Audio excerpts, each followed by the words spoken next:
আসসালামু আলাইকুম সম্মানিত ভিউয়ার্স আমি এই মুহূর্তে উপস্থিত নারী জাগরণের অগ্রদূত মহিয়সী নারী বেগম রুকিয়া সাখাওয়াতের স্মৃতি বিজড়িত স্থান রংপুরের মিঠাপুকুর উপজেলার পায়রা বন্দর গ্রাম। এই গ্রামেই 1880 সালের 9 ডিসেম্বর জন্মগ্রহণ করেন মহিয়সী নারী বেগম রুকিয়া সাখাওয়াত। বেগম রুকিয়ার পিতা জহিরুদ্দিন মোহাম্মদ আবু আলী হায়দার সাবের ছিলেন পায়রা বন্দর জমিদারের সর্বশেষ জমিদার। এটি ছিল অত্যন্ত রক্ষণশীল এবং সম্ভ্রান্ত এক মুসলিম পরিবার। এই বাড়ির নারীদের জন্য কঠোর পর্দা প্রথা চালু ছিল। সমাজ ও পরিবারের কঠোর বাধা সত্ত্বেও বেগম রুকিয়া তার বড় ভাই ইব্রাহিম সাবের ও বোন করিমুন্নেসার সহায়তায় এই বাড়ির ভিতরেই এই জায়গায় মোমবাতির আলো জ্বালিয়ে গভীর রাতে লুকিয়ে বাংলা ও ইংলিশ শিক্ষা লাভ করেন। এক সময় এই জমিদার বাড়ির মোট সম্পত্তির পরিমাণ ছিল প্রায় 350 বিঘা। বাড়িটি চুইস দেওয়াল ও সুপ্রশস্ত আন্দরমহল ও বড় বড় পুকুর এবং একটি প্রাচীন মসজিদ দ্বারা পরিবেষ্টিত ছিল।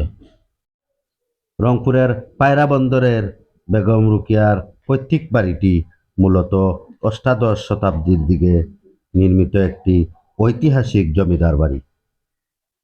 এই ঐতিহাসিক প্রাচীন বাড়িটির ইতিবৃত্ত অনেক ইতিহাসবিদরা লিখে গিয়েছে। রক্ষণাবেক্ষণের অভাবে কালক্রমে বিশাল এই প্রাসাদটি ধ্বংস হয়ে যায়। বর্তমানে মূল বাড়ির ধ্বংসাবশেষ হিসেবে কেবল কিছু প্রাচীন ইটের দেওয়াল ও খুঁটি টিকে আছে। সেগুলো আপনাদের দেখানোর চেষ্টা করলাম।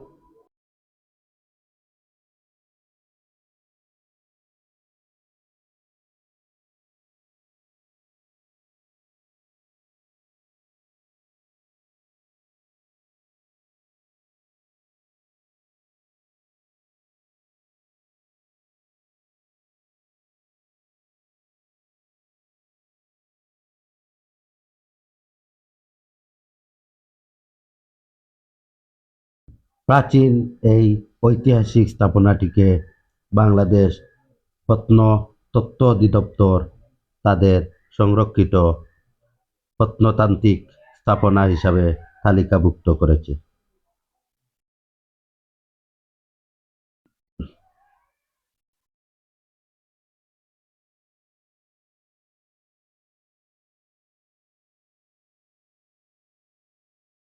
তার পৈতৃক ভিটায় 3.15 একর জমির উপর 2001 সালে সরকারি উদ্যোগে বেগম রুকিয়া স্মৃতিকেন্দ্র নির্মাণ করা হয়, যাতে তার জীবন ও কর্মকে নতুন প্রজন্মের কাছে তুলে ধরা যায়।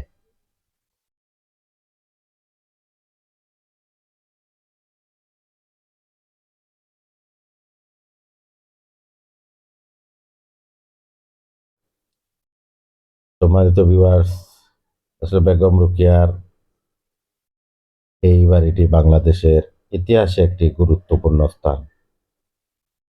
তো এই বাড়িটির ধ্বংসাবশেষ আপনাদের দেখানোর চেষ্টা করলাম। আসলে তিনি মহিয়সী নারী বেগম রুকিয়া শৈশব গ্রামের শান্ত ও প্রাকৃতিক পরিবেশে কাটিয়েছিলেন এই বাড়িতে। তার বাড়ির পরিবেশ ছিল রক্ষণশীল, তাই সেই সময় মেয়েদের বাইরেও গিয়ে লেখাপড়া করার সুযোগ ছিল না। তবুও তিনি জ্ঞান অর্জনে প্রবল আগ্রহ দেখিয়েছিলেন এবং বড় ভাই ও বড় বোনের সাহায্যে তিনি বাংলা ও ইংরেজি শিক্ষা গ্রহণে সক্ষম হয়েছিলেন। তো সম্মানিত ভিউয়ার্স, আসলে মহিয়সী নারী বেগম রুকিয়ার জন্মস্থান দেখানোর আপনাদের চেষ্টা করলাম। তো ততক্ষণ পর্যন্ত আমার সাথে থাকার জন্য আপনাদের সবাইকে ধন্যবাদ, এবং আমার ভিডিওগুলো যদি ভালো লাগে তাহলে লাইক, কমেন্ট, সাবস্ক্রাইব করে পাশে থাকবেন। খালেদ ভাই ইউটিউব চ্যানেলে সাবস্ক্রাইব করে পাশে থাকবেন। আর সবাই আমার জন্য দোয়া করবেন, এবং আপনাদের সবার প্রতি আমার শুভকামনা রইল জানিয়ে আমি আপনাদের সম্মুখ থেকে